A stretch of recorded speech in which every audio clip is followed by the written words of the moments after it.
আসসালামু আলাইকুম। সত্যের কণ্ঠ 24 ফেসবুক পেজে সবাইকে স্বাগত জানাচ্ছি। আমি সাজেদুল করিম। আজ শনিবার 2 আগস্ট। শুরু করছি রংপুর থেকে প্রকাশিত আজকের কিছু সংখ্যক দৈনিক পত্রিকার সংবাদ শিরোনাম। প্রথমে হাতে রয়েছে দৈনিক যুগের আলো। দৈনিক যুগের আলোর সংবাদ শিরোনামে রয়েছে বাংলাদেশি পণ্যে 20% সম্পূরক শুল্ক যুক্তরাষ্ট্রের, বাণিজ্য আলোচনায় গুরুত্বপূর্ণ কূটনৈতিক বিজয় প্রধান উপদেষ্টা।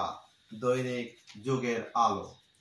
দৈনিক সকালের বাণী সংবাদ শিরোনামে রয়েছে নামে হাসপাতাল, নেই চিকিৎসা সেবা, ঐতিহাসিক চুক্তি, কূটনৈতিক বিজয়, যুক্তরাষ্ট্রের 20% শুল্ক কমানো দেশের জন্য ভালো খবর, মির্জা ফখরুল ইসলাম।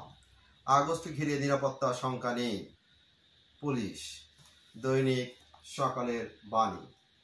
দৈনিক আমাদের প্রতিদিনের সংবাদ শিরোনামে রয়েছে চিলাহাটি ব্রডগেজ রেল লাইন প্রকল্প কাজ শেষ দেখিয়ে বিল পরিশোধ, ক্ষতি 9.5 কোটি টাকা। যুক্তরাষ্ট্রের সঙ্গে বাণিজ্য চুক্তি, কূটনৈতিক বিজয় ডক্টর ইউনূস। ঘরে ঘরে জ্বরের প্রকোপ, নানা উপসর্গে কাবু আক্রান্তরা। দৈনিক আমাদের প্রতিদিন। দৈনিক আগামীর সন্ধানের সংবাদ শিরোনামে রয়েছে কুড়িগ্রাম ও গাইবান্ধার মধ্যে 100 কিলোমিটারের বেশি পথ কমবে, আজ তিস্তা সেতুর উদ্বোধন। শুল্ক কমিয়ে 20% করল যুক্তরাষ্ট্র, সেই সেনা কর্মকর্তার বিরুদ্ধে তদন্ত আদালত গঠন। দৈনিক আগামীর সন্ধানে।